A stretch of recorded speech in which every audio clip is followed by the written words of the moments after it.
What happens when two dudes, one a retired Navy SEAL commander in Colorado Springs, and the other a hippie meditation teacher in New York City, get together to discuss living mindfully? That's a great question, because we don't know what will happen either. Raw, uncut, and unapologetic. Welcome to Men Talking Mindfulness, with co-hosts John McCaskill and Will Schneider. Each week, we take an authentic dive into how mindfulness continually impacts our lives, deepens our relationships, and allows us to be emotionally alive. Now, on to the show.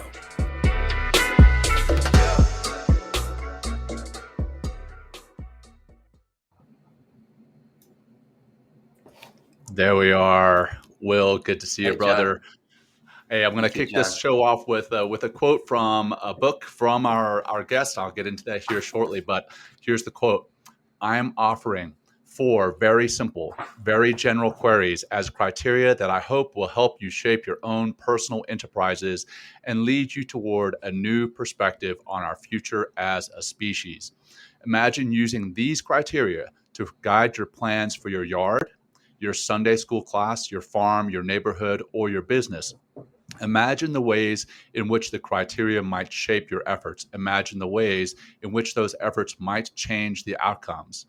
If we ask the right questions, they could guide us down a new path so that we arrive at a better place, a place from where we can hopefully see the path to a better future. Here are the queries. Is it beautiful? Does it create abundance? Is it fair? Is it contagious? And again, this is a quote from the book Beautiful and Abundant, Building the World We Want by Bryan Welch. And there it is. Will's holding it up. Hello, everyone, and welcome to Men Talking Mindfulness. I'm John McCaskill here in Colorado Springs, joined by my co-host and brother from another mother, Will Schneider, there in New York City. As always, we've got a great show lined up for you. Today, we'll be interviewing Mindful Communications, the publisher of Mindful Magazine, their CEO, Bryan Welch, and we'll be discussing his book, Beautiful and Abundant, Building the World We Want, and the subject of that book, Beauty, Abundance, Fairness, and Contagiousness. We're super excited to have Bryan on the show and get into this conversation. But first, a quick plug. If you're enjoying the show, please share it with your friends and family. Subscribe to the podcast here in the podcast and on the YouTube channel so you don't miss other exciting shows coming up. We appreciate you, our audience, and we feel our message of mindfulness, compassion, and love needs to be shared. So again, please subscribe and share far and wide. Now, without further ado, let's bring Bryan up on the show. There he is. Bryan, welcome. Thank you. We're excited to have you. And I'm just going to get into a quick bio here, and then we'll turn it over to Will to lead our grounding practice. Bryan Welch serves currently as the CEO of the media and training company Mindful Communications, including the groundbreaking Life XT corporate training program, Mindful Magazine, and mindful.org. He is a veteran entrepreneur, executive, writer, rancher, and meditator with unique expertise in businesses that improve the world. Bryan's award-winning book, again, which we'll be discussing here today, Beautiful and Abundant, Building the World We Want, appeared in 2011. He and his wife, Carolyn, raise organic, grass-fed cattle, sheep, and goats on their farm near Lawrence, Kansas. Again, welcome, Will. Bryan. So excited, but also welcome to you, Will. Excited to have you with us, Bryan. Over you, Will. Awesome. Oh, yeah. Hey, thank you, guys. Good to be back for our second episode of season 4. Bryan, thank you so much for joining us today. So we, every show we kick off with a nice little grounding practice as a means to practice, a means to ground all of us into the same place, as a means to exercise and show people, right, how incredibly powerful it can be if we just take a moment, kind of get on the inside by breathing a little bit, and how it can really change how we're showing up and being more present in the moment. So good. Good. So stop what you're doing, whatever you're doing out there. If you're seated, stay seated. If you want to stand up, stand up. If you're driving, be careful, but you can do this while you're driving or, mowing the lawn or whatever. Good. So maybe ground your feet if you're sitting down, or maybe if you're, walking somewhere, maybe just take a moment and just pause and find your feet on the ground. Your hands can ground on like the table, or maybe interlaced, or maybe on your thighs, but really trying to make a good contact with the space that we're in, which just naturally helps us to become more present. We're going to, again, use the breathing to calm us down, to find our center. Well, let's just start with a nice exhale, not just out of the throat, but through the lips as well. So it sounds like this. Good, good, good, good. Now, everyone, let's take a big, giant inhale. Keep inhaling, inhaling. Try to feel big, giant breath all the way from bottom, middle, top. And exhale, let it go out again. Out, out, out. Good. More. Inhale. Bigger. Keep going. Exhale out. Good. We'll do one more like that. Bigger breath if you can. Keep going. Really proactively pulling that breath in. Exhale, let it go out.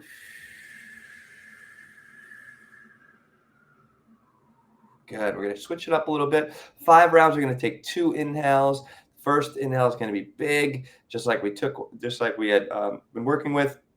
We're going to take a little second inhale, a little sniff through the nose. And we're going to still exhale the same way with that nice little push of breath. And imagine as we exhale, all your stress, anxiety, whatever's kind of in your mind or in your body, just slowly creating distance from it with that nice long exhalation. Good. So enacting the imagination as well. So here we go. Empty out to begin. Big, giant inhale. Good. Hold that breath for a second. Another inhale through the nose. And let it go. Empty all the way out, pulling your diaphragm up, lower your rib cage. Empty. Feel that emptiness. And we fill again. Inhale. Expanding that big balloon. Hold. Another inhale. Let it go.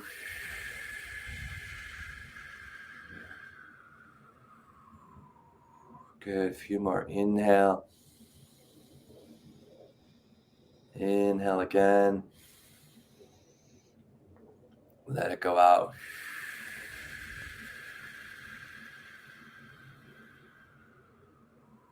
Good. 2 more. Inhale. Inhale. Out.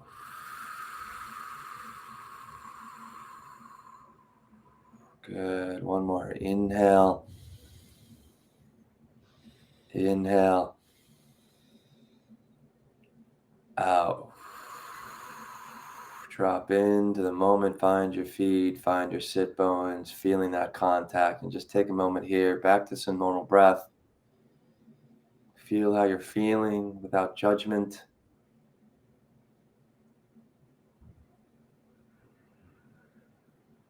Good. Bring some movement back into your body if you like. Good. When you're ready, you may take a big inhale. 1 more. And the exhale. Open your eyes. Oh, yeah. And we are here together, guys. Bryan, love having you here. Thank you so much for joining the show.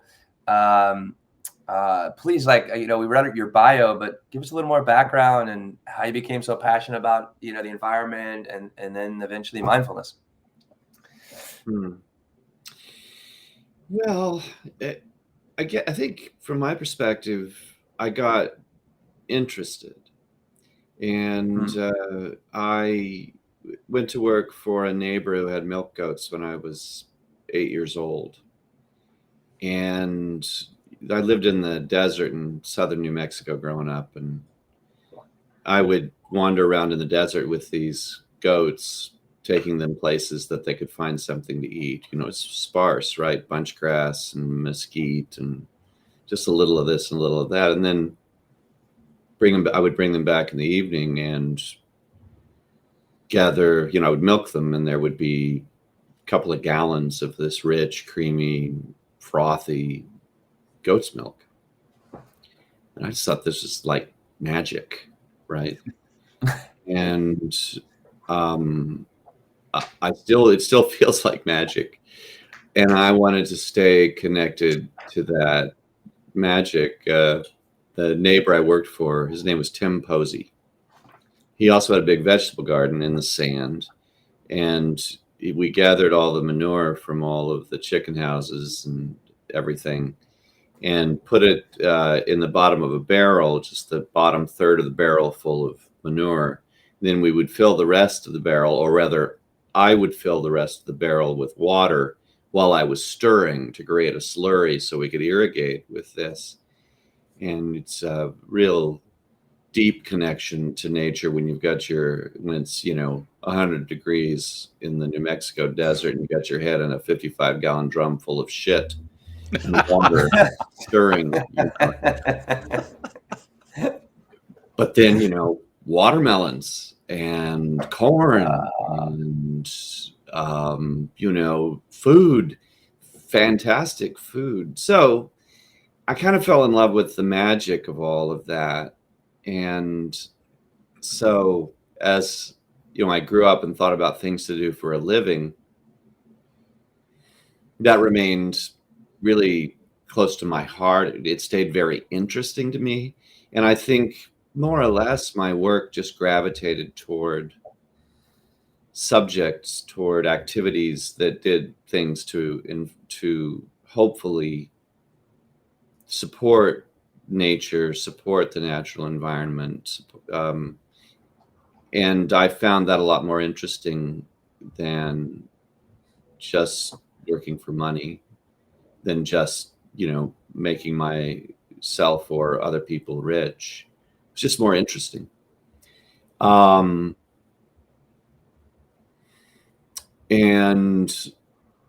when I wrote Beautiful and Abundant, something that kept coming up for me was the fact that everybody kind of understands that we need this environment. Everybody kind of understands that we're stressing it, that we're overworking it, that there might be too many of us. Certainly our unending expansion can't be sustained, but we fall into this trap of worrying about our own little stack of things, and we fall into these conflicts with each other over aspects of it that seem relatively trivial. So it occurred to me that one of the qualities that human beings have is that they have the ability to extend compassion to other people they'll never meet, to other species. It's a uniquely human ability and kind of miraculous and wonderful, but we don't use it as a criterion. We don't measure our accomplishments very often in the world by how compassionate they are. And so it occurred to me that maybe I would write more about that and write more about the skills people need to open their hearts to each other, to cooperate, to recognize our shared interests with other people and other creatures. And when I started trying to write about it, I realized I didn't really understand compassion very well at all, and that I wasn't nearly as compassionate a person as I wanted to be, as I would need to be to write about it with any authority at all. Still working on that. But one of the places that my interest in compassion took me was to mindfulness. And I'd been a meditator really my whole life. My mother meditated. But I recognized in some of my friends who were really dedicated to their practice a capacity for compassion that I thought was unusual. And so I gravitated toward those people. And they introduced me to other people and who helped me deepen my mindfulness practice. And it became an increasingly important part of my life.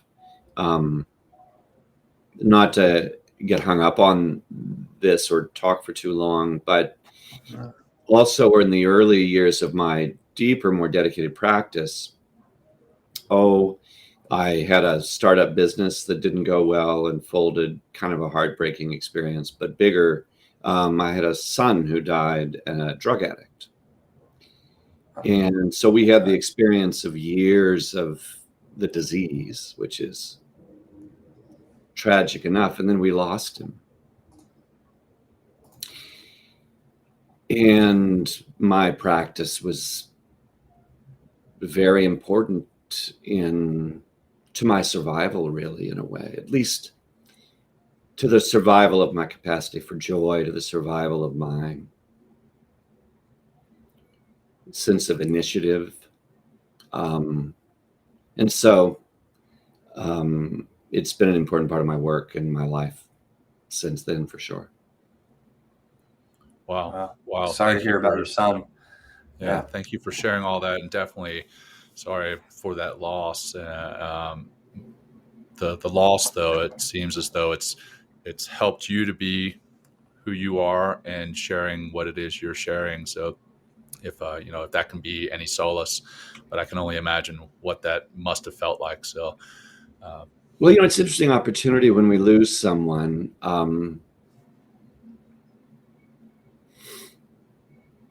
I think what all of us would wish for a legacy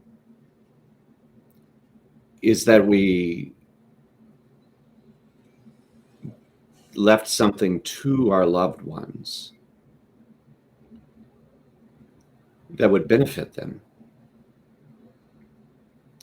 And so in a way, this practice, this subject, this sense of engagement is his gift.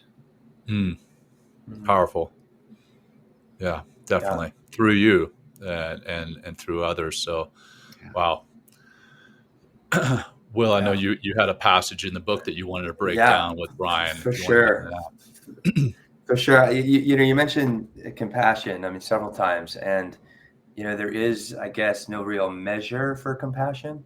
And I think that's one of the reasons why it's overlooked, but somehow, like death of a loved one or at our end of days, somehow we come back to remembering, what we're really here for, and a lot of that is compassion and peace. And it's like, but this book is really helping me to realize, I'm like, I really love the environment, even though I live in the concrete jungle.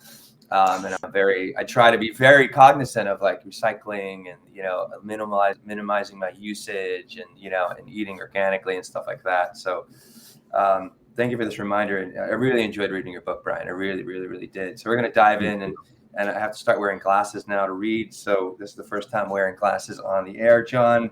So welcome to the club, man. God damn it.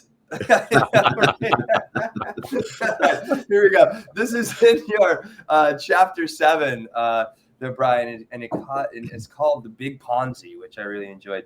And you say here, economic, and you actually talked about it briefly about population and stressing things. And to elaborate here in your book, it says economic expansion depends on population expansion, at least as it has for as long as we've been keeping track.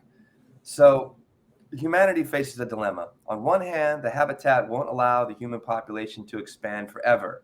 That just won't work. But if the global population stabilizes, we face an unprecedented economic problem. Prosperity depends on an expanding human population to support our expanding global economy. And then you go on a little bit later in the chapter to say, population growth is a Ponzi scheme, and we're setting up future generations as its victims.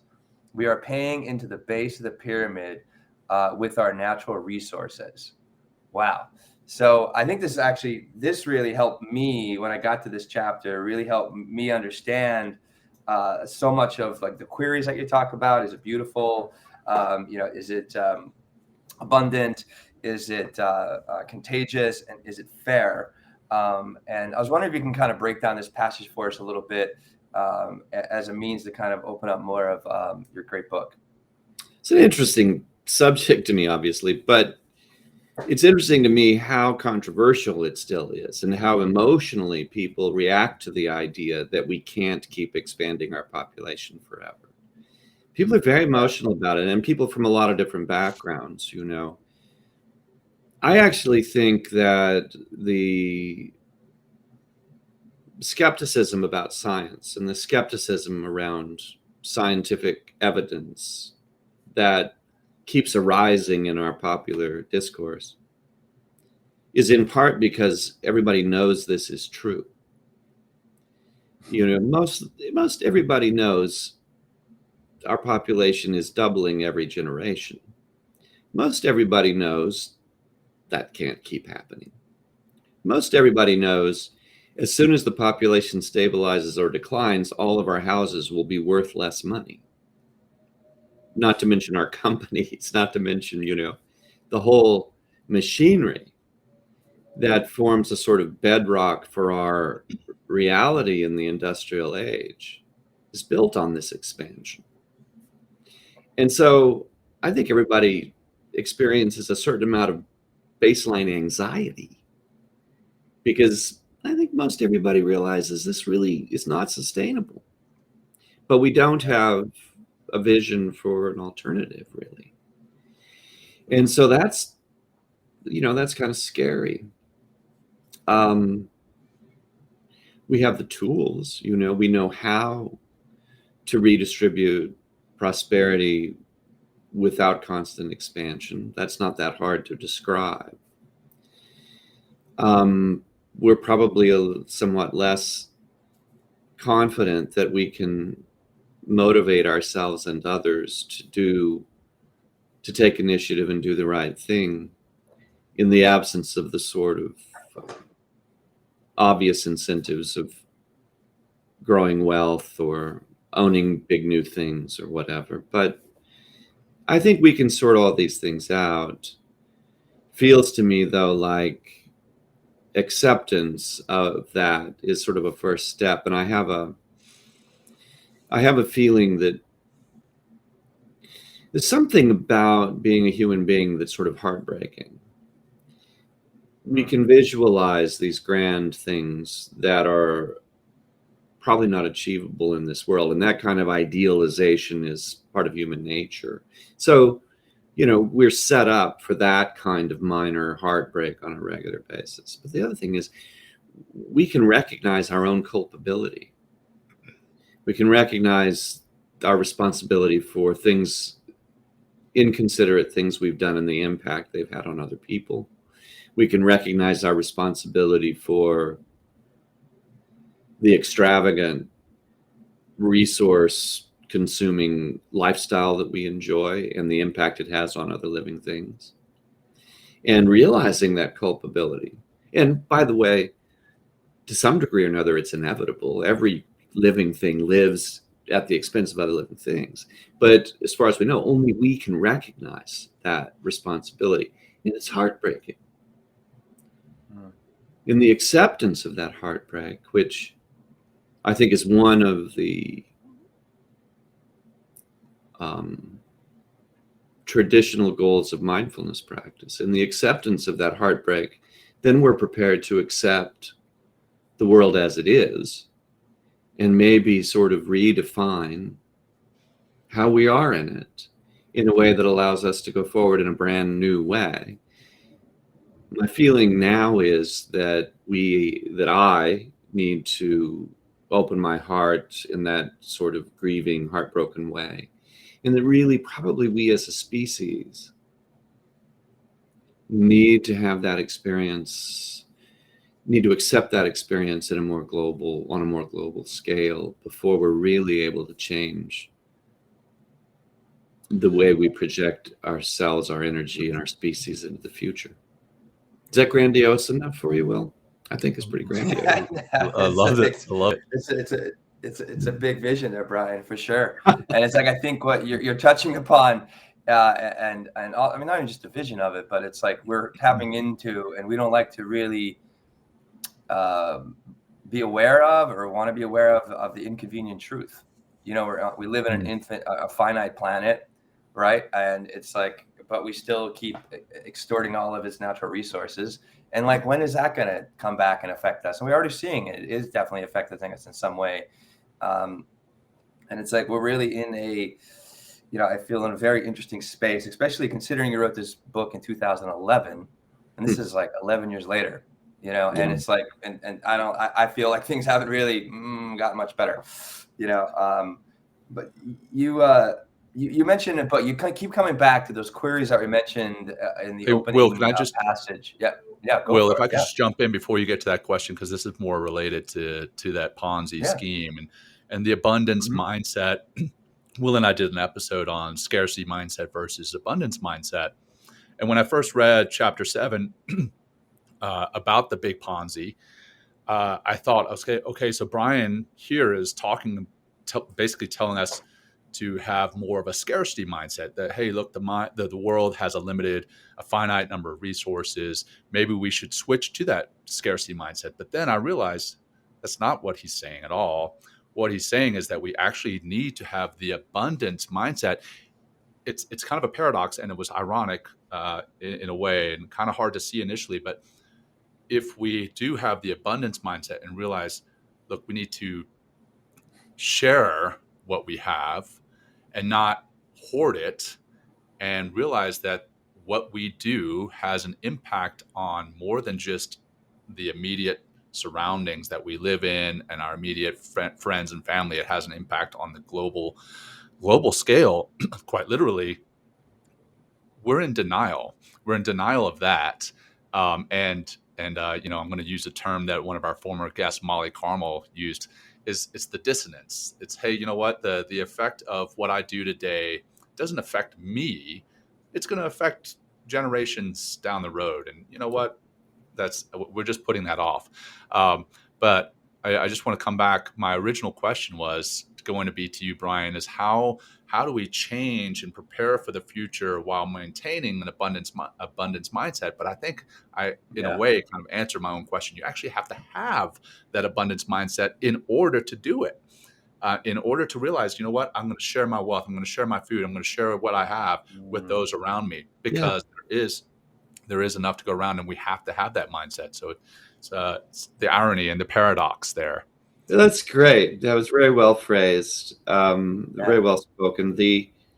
What part of the abundance mindset is, I think a vision of humanity as a great vessel for compassion, or humanity as the original culture, the rootstock for exercising compassion on a global scale, maybe a galactic scale, for projecting our capacity for that into the universe. What could be more thrilling than that, really? And abundance can be the concept of abundance can be assigned to our state of mind, I think, more readily than to the resource base. It's only an abundant resource base if it's greater than the amount you're consuming. And we seem to be able to expand consumption almost infinitely. But the recognition of the rich consciousness available to us, that's a source of abundance and a meaning, I think, or a ramification of the abundance mindset that is not finite, that can be extended, I guess, infinitely, as much as we understand that. Does that make sense? Right. Yeah, absolutely. It does. Yeah. Thank you. Well, I think, John, when you're talking about abundance, I feel like, it's like self-abundance. Like I feel abundance, and so I'm working, instead of thinking in a group or collective kind of abundance, that we're all in this together. I think we kind of forget that we're kind of, we or the messaging that we receive continually, it's just like that we're individuals. We do things like we're like lone, wolves, or make the best for yourself. Whereas like everything that we do might have only a little ripple, in the consciousness and also, in the environment, but it does have an effect, and if we kind of come from more of an abundant mindset, but also the other things we're going to talk about, like the fairness and the contagiousness and the beauty of it, right? I think we can really begin to live on this planet, right, in a way that's healthy for everybody, including ourselves, and this is so much what your book speaks of, Bryan. But we just talked a little bit about abundance. We can expand on that as much as you like, but why these 4 pillars or these 4 queries of beauty? The fairness, which I really enjoyed reading about that, and then also the contagiousness, which is needed. you know, in order for this whole paradigm that you're talking about to really work. So, yeah, right, well, you want to start? I stumbled across the whole idea for queries. Well, I didn't stumble across it, but I was for decades practicing Quaker. And if people aren't familiar with the Quakers, they're a Christian sect, very old, hundreds of years old. Their meetings, their church is mostly silent. There's no clergy, and very little doctrine, as little doctrine as they can get away with. That's part of what Quakers try to do. And so rather than books full of certainty, they sort of direct their own activities with queries, questions that are useful to us. One of the ones that comes to mind is your home clean enough and tidy enough that you feel good accepting a visitor who stops by? No, I've got 3 young kids. Right. Well, there are 2 sides to that question, right? One is, how clean and tidy is it? But the other side of the question is, what's your attitude toward having a guest? And so the queries, I have a teacher who says certainty is aggression. Oh, wow. And that, I find that to be a very powerful idea. And so the query structure relieves us of the necessity of stating something with this great certainty that could be received as an aggressive act by someone who heard it. It's a question, you know. You can look at anything going in the world and ask one of the questions from the book, you know, is it fair? And I hoped to put that out there in a sincere way as a suggestion that people who I encounter ask themselves the question, rather than setting myself up to dictate to a bunch of other people with their own perspectives what is fair. You know what I mean? Yeah. That's the reason for the structure, and that's where the idea for the queries came. Well, how about we'll go a little bit deeper into, like I said, we talked about abundance, but why is fairness such an important, or beauty and fairness and contagiousness? Why are they such an important part of building more of the world that we want? Why do they need to be considered? Well, it was a way for me to weave together, to present my own process of keeping my head screwed on straight, really. Not getting too certain of my answers today, you know, because my answers today are pending more information, which will come in the next moments, always, right? Abundance in particular, that scarcity mindset really is a pathology, John, you know, as you were pointing out. If we feel we've been backed into a corner, we react with aggression, ruthlessly, violently, very often. And the remedy for that feeling of scarcity, that feeling of being backed into a corner, that feeling of being trapped, is to maintain, you know, to elevate the importance of abundance. But I think abundance is a matter of moment-to-moment definition. And one of the things I've heard you guys talk about before on your show is the fact that mindfulness practice and the way it opens space in our consciousness allows us to rest with a sense of abundance that isn't dependent upon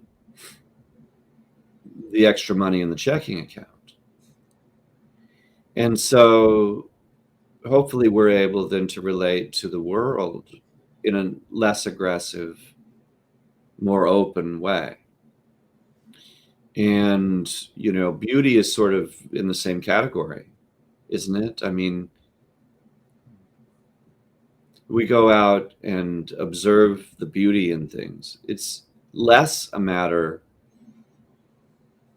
of taking up the visual arts or keeping the lawn just perfect than it is appreciating what we encounter. That's the query is, as always, two-sided. Is it beautiful? Can you experience it as beautiful? And fairness felt to me like a much more humane way of talking about things like justice. Yeah. Which tends to develop very hard edges and get very sharp. Absolutely. And then, contagiousness. Gosh, I hope my ideas catch on. Yeah.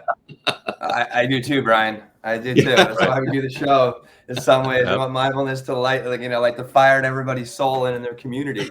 My God. And it's, you mentioned like Malcolm Gladwell's book, like The Tipping Point, and how contagiousness kind of happens. I really enjoyed reading about fairness and how you talk about these cooperatives that are happening in the farming system, where people are coming together and, buying local instead of buying with these giant manufacturing farms, and, and how that's helping to, create more of this abundance and keeping that beauty in our communities. And it's like community, serving the community and giving the community, and then the community buying in, or being part of the community. I think it's possible. I mean, what you bring in the book, it's happening in kind of, what I experience is kind of happening on a micro scales, but I mean, it is starting to happen. We are, I feel like there's so much gloom and doom. We're kind of bombarded by the messaging that the world is going to end tomorrow, where, it's really, it's not. I mean, it's not, I hope not. But it's like it's so much about mindset. It's so much of how we're processing. Yeah, exactly. How we're processing the world. And it's like, and I think the question or query is like, how do you want to process the world in some ways? Is really important. Like, what do you want to see? And then, what do you want to see? Right. But then it's like, how do you go out and actualize that? So it's not just, your imagination, which is really powerful, but how are you putting your hands and your feet and your effort and your energy into the planet in order to make that reality happen for you and everybody else? Hopefully it's not just a selfish reality, but you're really trying to help your neighbor as well. And other people that you come in contact with. And one of the questions I've heard you guys raise repeatedly is, who do you want to be when you're out there in the world making it happen? Because one can get can be dedicated to one's own ideas in a single-minded way that ignores the feelings of other people. That becomes anger, that becomes divisiveness, aggression. And I think we have plenty of evidence that that's not really working out very well. That's not the most effective way to be in the effort, right? Right. Yeah, right. Very true. And that's, a lot of what we've discussed thus far has to do with a term that we haven't brought up, but is brought up in the book, is conscious capitalism, and how conscious capitalism can help to solve a lot of our problems. One, can you define conscious capitalism for our audience who may not have read the book? And two, what are some of the ways of starting to practice conscious capitalism? Sure. If you don't mind, Bryan, I'd love. Can I read from the book a little bit? Maybe you can elaborate if that'd be helpful. Is that okay? Always, Will. You want to read from my book anytime? Okay. I figured that would be the answer, Bryan. But I just want to make sure. Okay. You guys get to see my classes again. Okay. So conscious capitalism. This is kind of like hopefully we'll provide some of the solutions to the kind of the problems that we're bringing up here. And you go on to say, and it's funny, that's page 108, this special number in his book, 2009 book, Be the Solution. How entrepreneurs and conscious capitalism can solve all the world's problems, Michael Strong makes 2 points no human being should ignore. Number one, the entrepreneurial spirit is one of the most powerful forces, maybe the most powerful force for creativity and innovation in human society. Free enterprise liberates that spirit. And second one, human endeavors gain energy from a consciousness that incorporates the good of humanity and the health of the planet. Conscious capitalists have an advantage over their competitors. And that's very nice.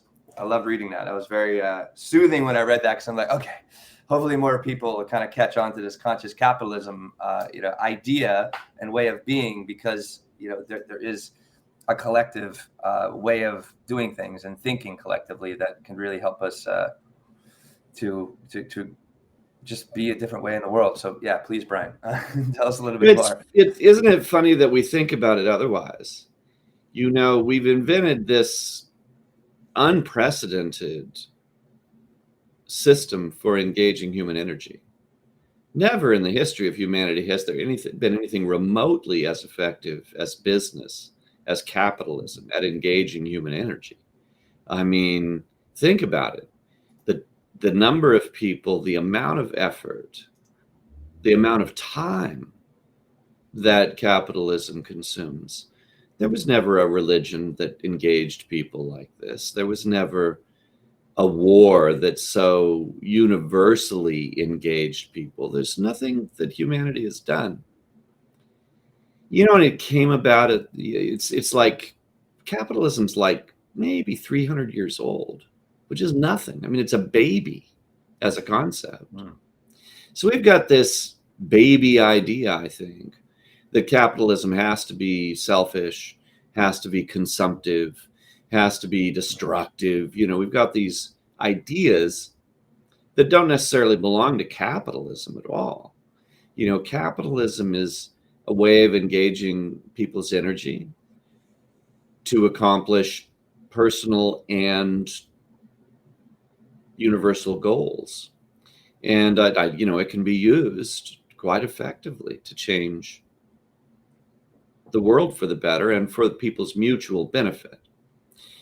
That hasn't been a criterion for the 300 years generally. Although I will say, in small businesses throughout the history of the industrial economy,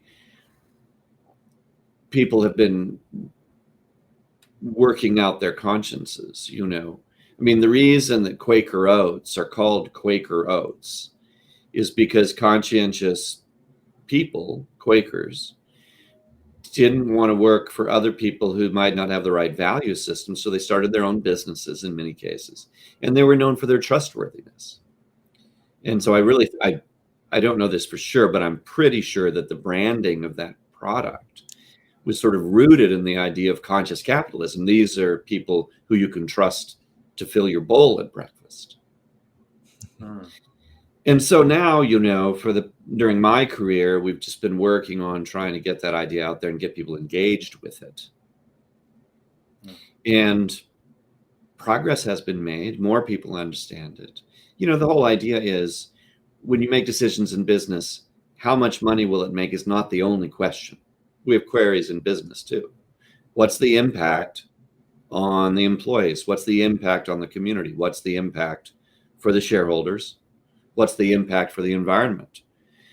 So I think folks who, like me, who've run conscious, quote unquote, businesses, it's really just been a process of asking ourselves those questions and then subjecting ourselves to appraisal for that too, which is an important part of it. Like the B corporations B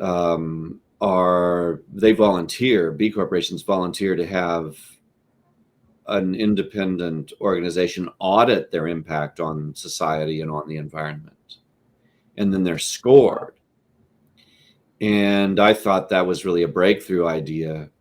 And the folks I know who run B corporations are among the best business people I've ever known, because they're actually so adept that they're willing to be subject to all the usual standards and challenges of their businesses, and then layer on the additional challenge of their social and environmental impacts.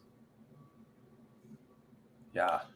Well, what would be, you kind of started touching on a little bit as far as if somebody is like hearing like the term conscious capitalism for the first time, what are some of their like best starting practices? Like if they're like, you know what, I want to be, have a great, more conscious capital or conscious business. It's like, what are some things that are offers like, or advice you can give them? Well, I would advise, go take you go to bcorporation.net and take the assessment. That's a really great place to start because all the questions are in there. But there's some kind of simple things that some of the most conscious companies do that I think are really revolutionary. For instance, I would name the companies, except I probably don't remember the numbers exactly, but a major food company decided that their top paid employee, their CEO, could never have a salary more than 7 times the salary of the lowest paid employee. Oh, wow. Yeah, it's just I think I remember reading that. That happened a few years or something like that ago. I remember reading something like that, or maybe it was a while ago, but I remember. Yeah, anyway. And there are still a number of companies who have a standard like that. I think that's a very powerful standard.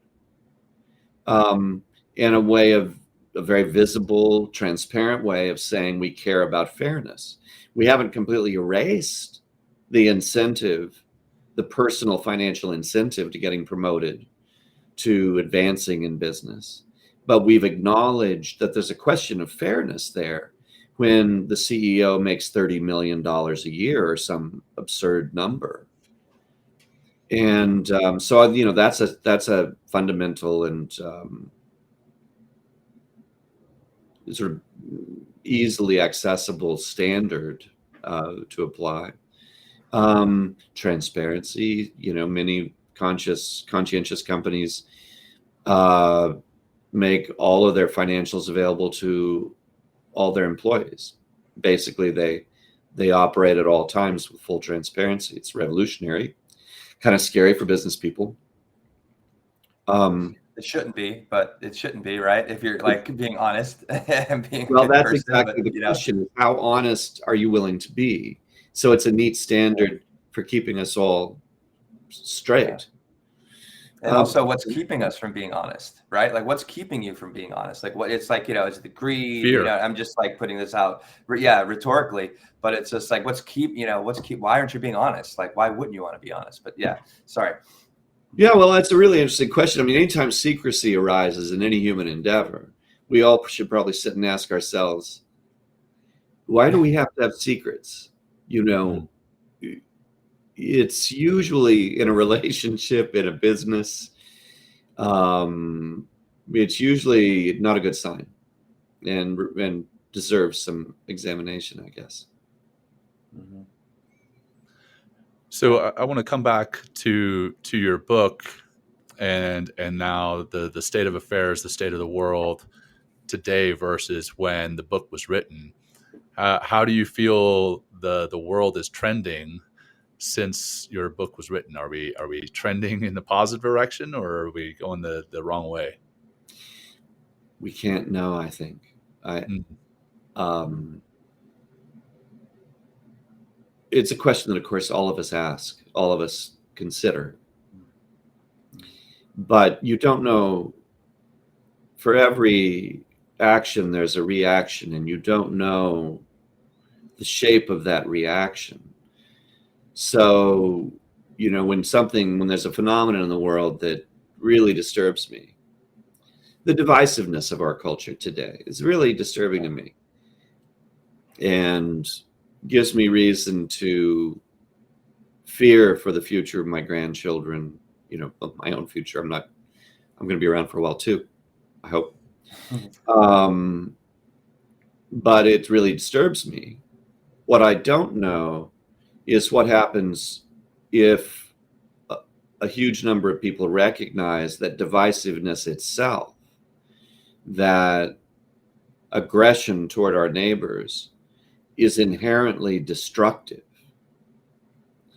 Because before we reached this state of affairs, I don't think many of us had a reason to ask that question directly. What's the price of divisiveness?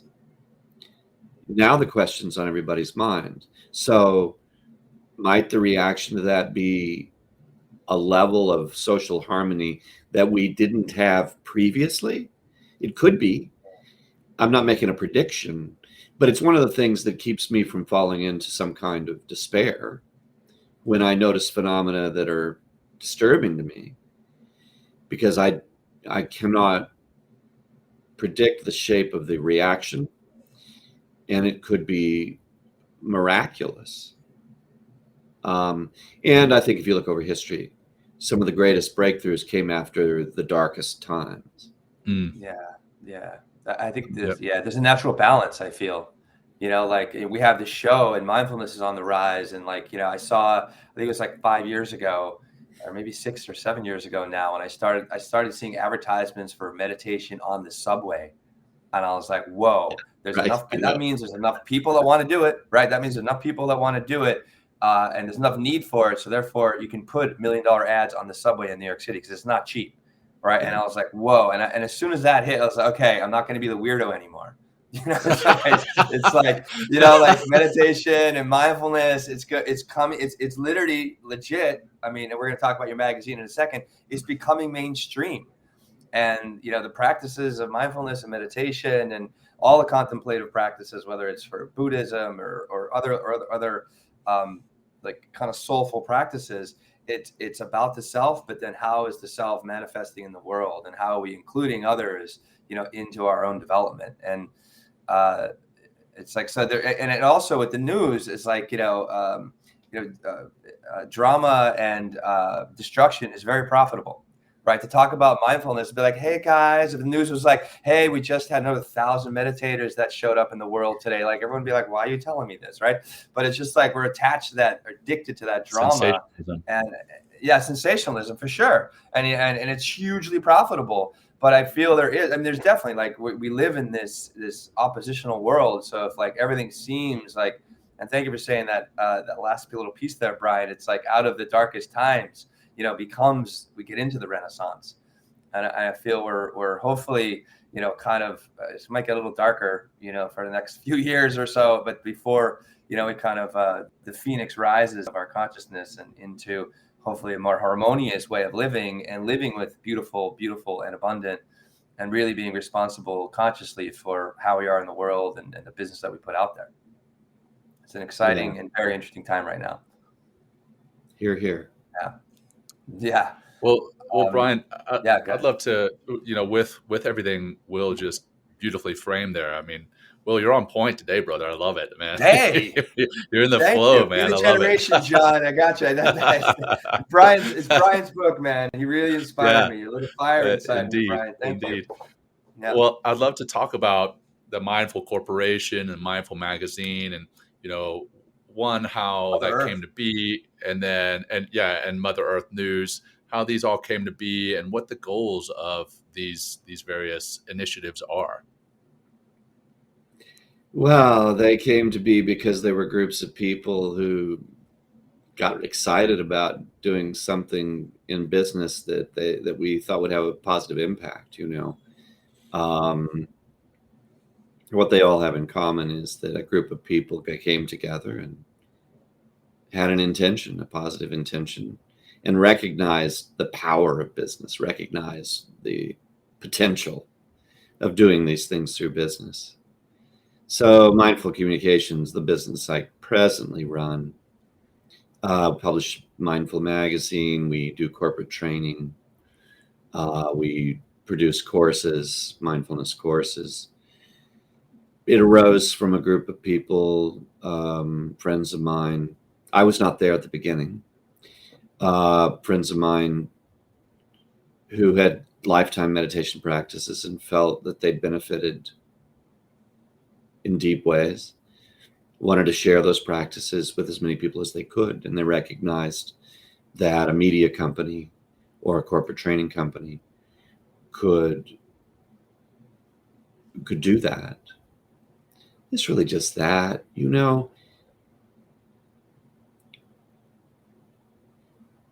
I've grown. Yeah, maybe it was always part of my nature, but I'm somewhat suspicious of messianic visions, where this thing you're doing or the way you are or what we say, what I did, what I said are going to have a revolutionary impact.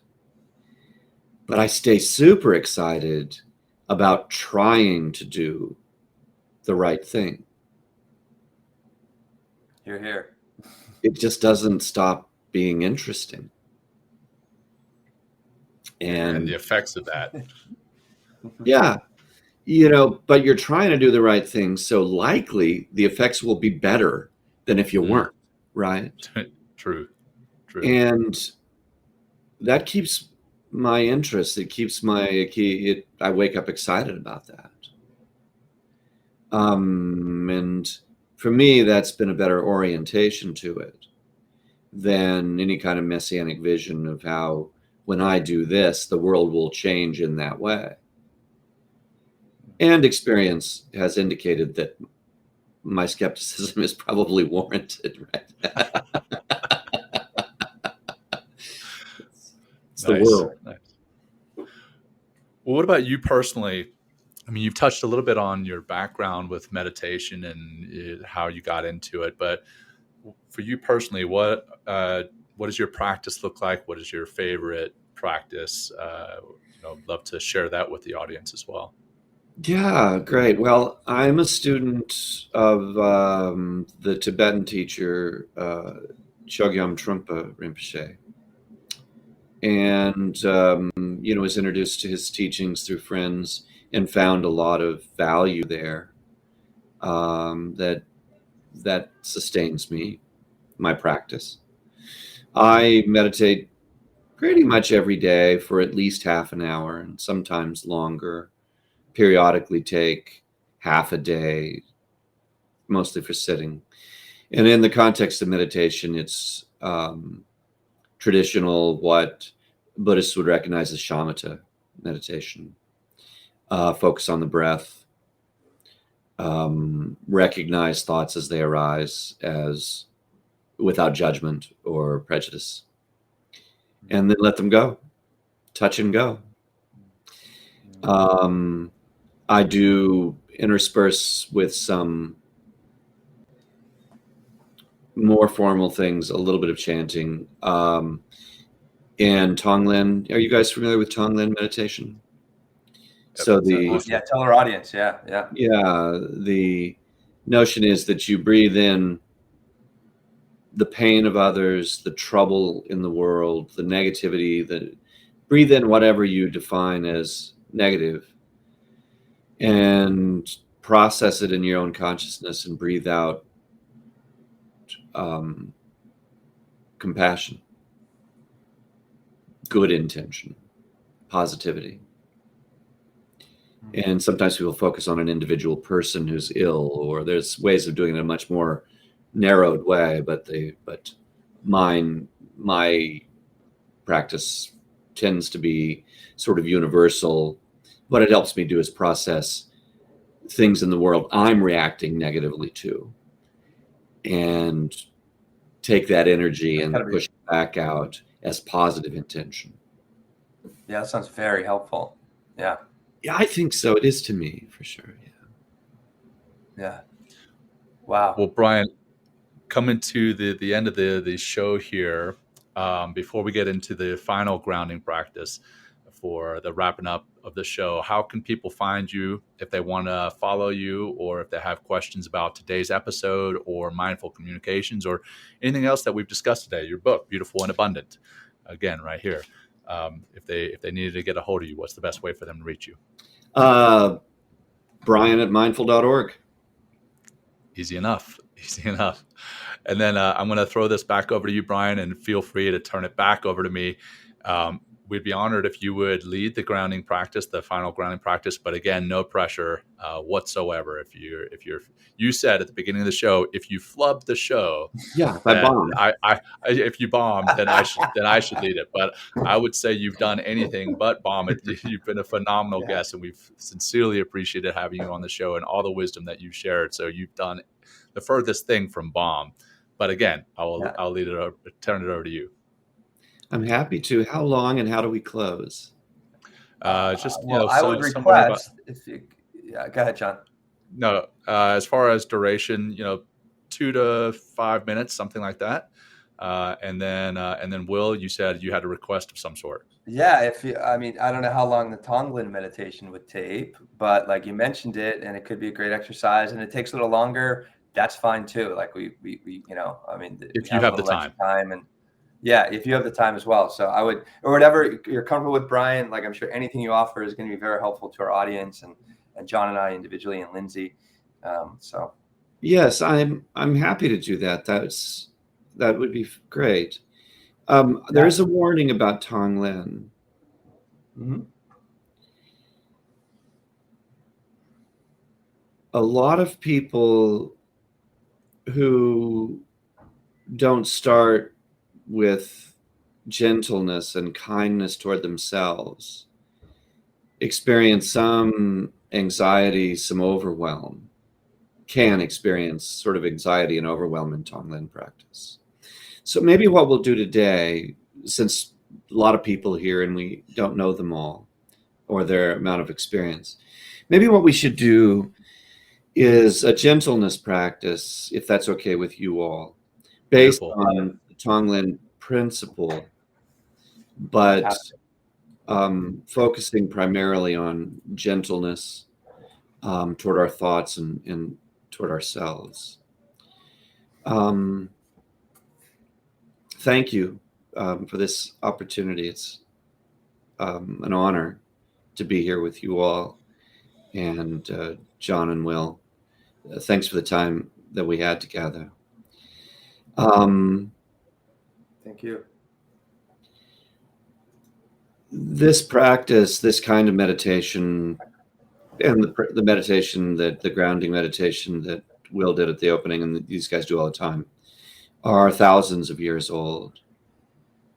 And they are really the products of a fundamental human need and a fundamental human capacity for settling into complex human consciousness, developing resilience, equanimity, insight. When I was in college, one semester, I was commuting on the bus, and I discovered that there was another student, a young woman, who caught the bus at the same time I did almost every day. And I found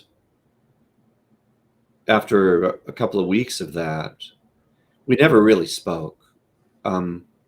Neither of us seemed to have much interest in developing a friendship, but we said hello and smiled. And I came to rely on that friendly presence and really rather missed it at the end of the semester when our schedules changed. I think one of the gifts that a mindfulness practice can give us is we get to sit with ourselves at the bus stop on a regular basis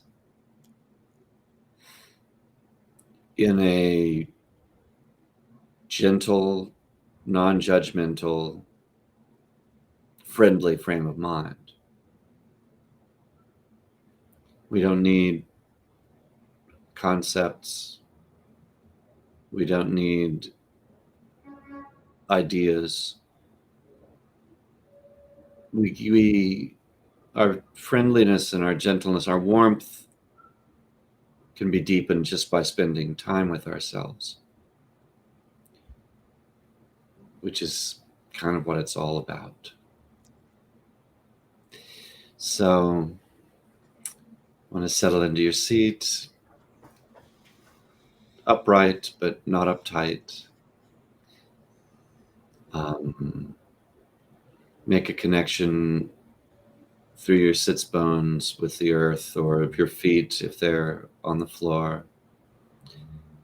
Make sure you're comfortable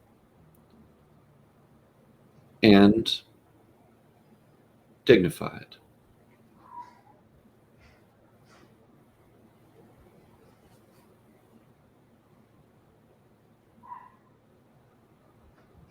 As thoughts arise, you can label them as thoughts, acknowledge them, and then let them go. There's sort of a sensation of touch and go.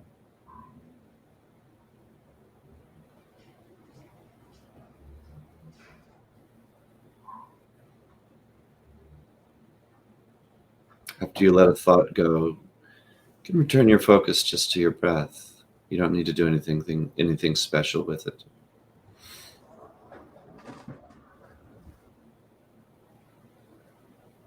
Maybe observe the sensation of the breath passing out of your mouth or your nose, in through your mouth or your nose,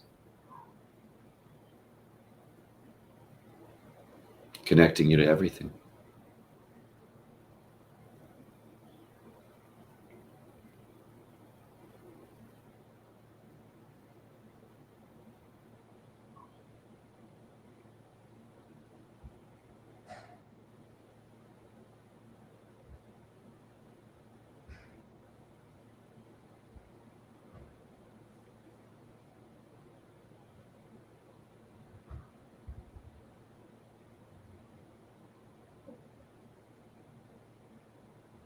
And I hope all of those who've gotten to spend this time together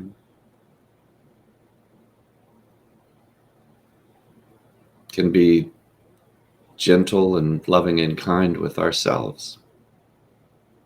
Thanks. Thank you so much, Bryan. It was very powerful, and I really appreciate the wisdom just moving through that meditation. It was very deeply grounding. I think it was partially because how grounded and how much work you've done to find your own kindness, to find your own heart, to live with more compassion. And thank you for really demonstrating a lot of that today. Really, really appreciate it. Indeed.